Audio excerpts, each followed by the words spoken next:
I think the why is very simple.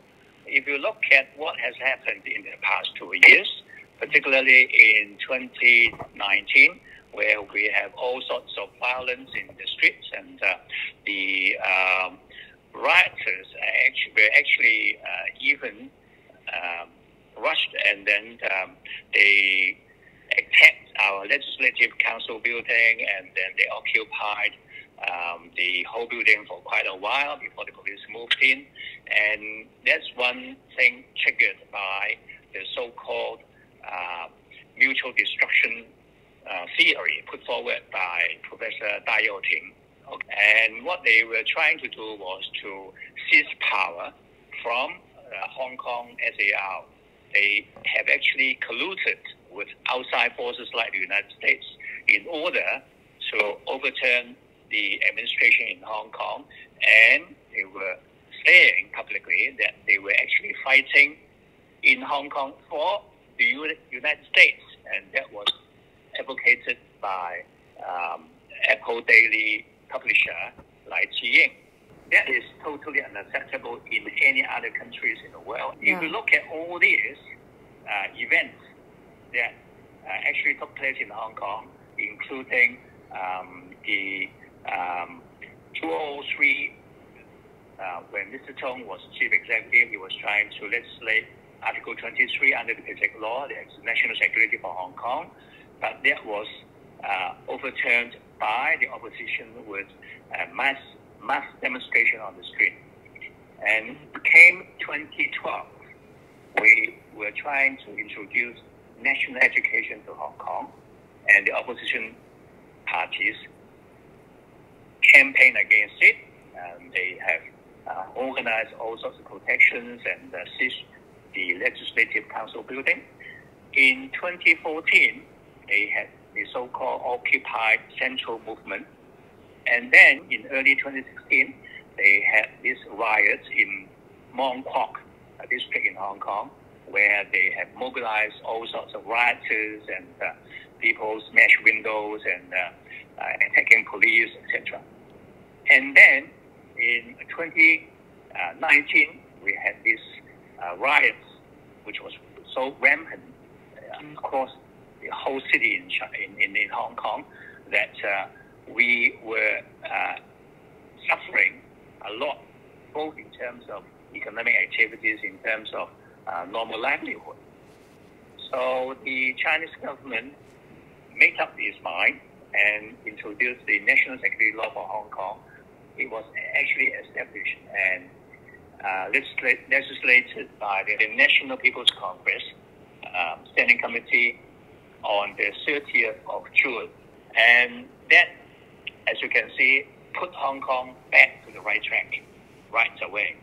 And most of the violent and riot activities in Hong Kong, which took place in 2019, disappeared almost overnight. And also, I think if you look at the national security law for Hong Kong, it stipulates that Hong Kong should, and the Hong Kong government should as well, carry out education for students. They should also carry out education for public officers, particularly people in key governing positions in Hong Kong. We should also ramp up our improvement on the media in Hong Kong, the social workers in Hong Kong, teachers in Hong Kong, and all the institutions that have major political, economic, and social impact on Hong Kong.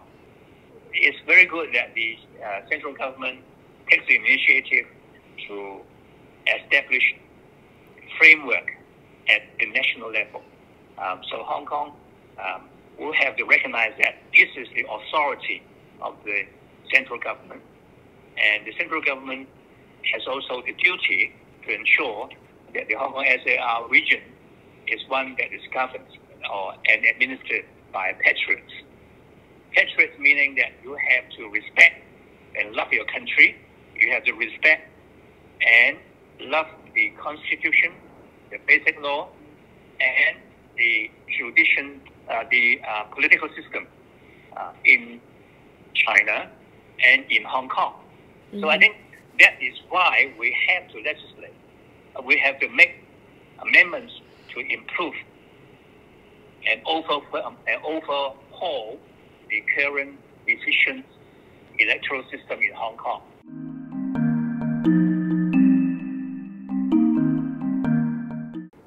Well, I think, as I said just a while ago, that it is a must that you ensure that the governing organs are occupied by people with a patriotic heart towards their own country.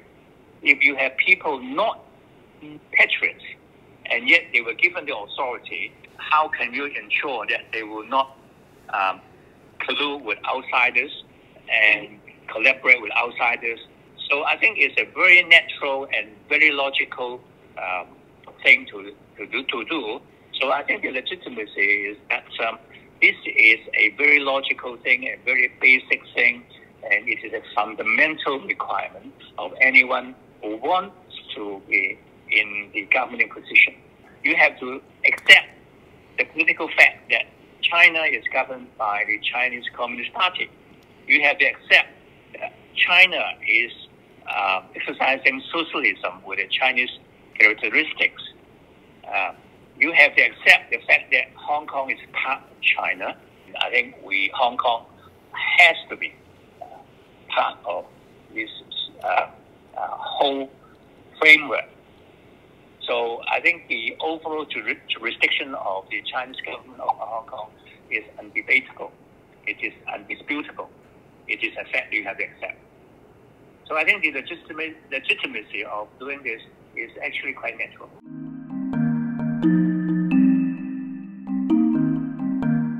In my own view, I think there are a few areas that we can improve. One, I think regarding the election of the chief executive, the number of election committee members may well be reviewed.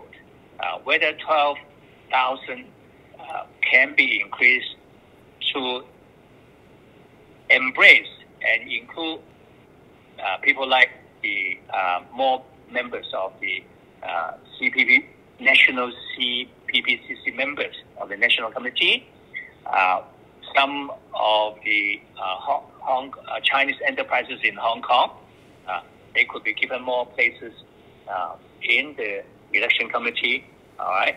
And also, I think there has been talks in the past few weeks, including that by Director of Hong Kong Macau Affairs Office, Xia Baolong. I think a lot of proposals given to him was to place the 117 seats in election committee of the district councillors by the CPPCC members of the National Committee, because I think the CPPCC member of the National Committees, they are at national level, and the chief executive is actually accountable not only just to Hong Kong, but is also accountable to the central government, central people's government. So that's one area.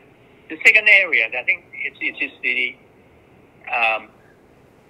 who are qualified to stand for election as chief executive. And I think in the past, the chief executive would have to obtain 150 nominations from the 1,200 election committee members. Currently, we have 4 sectors within the election committee. I think the sectors could also be increased, as I said earlier on, to include people like CPPCC members of the National Committee and members of the Chinese enterprises in Hong Kong.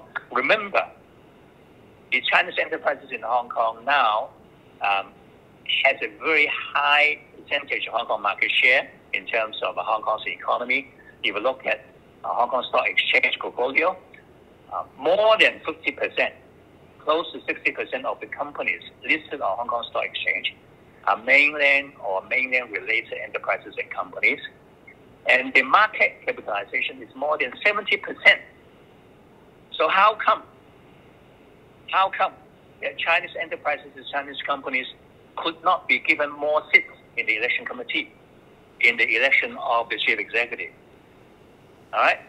So that is another area. I think also another area is the functional constituency.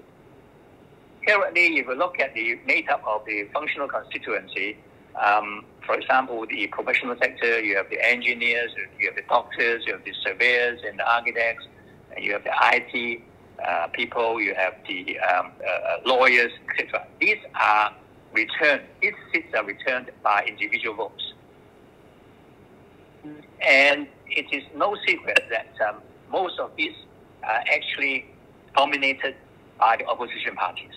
So to ensure that these seats are occupied by Patriots, we may have to change the composition of the voters, meaning that it would be better if we could change the individual votes into corporate votes. So why not we change that into legal firms, accounting firms, surveyor firms, so that the corporate votes will be more rational. And I think that will give a much better balance to the current makeup of the functional constituencies in the legislature. I mean, there are, of course, the nomination process is also very important. How could you ensure that the nominees are Patriots? Then this is the first hurdle or the first gatekeeping that you have to do by ensuring that whoever enters the race for chief executive or legislature seats are Patriots or mostly Patriots. So I think there must be certain criteria that will have to be set up, and also maybe we'll have to have something like a selection committee, nomination committee to ensure that the people who are entering the race, who are qualified to enter the race, are actually really Patriots, are genuinely Patriots, and respect our one country two systems.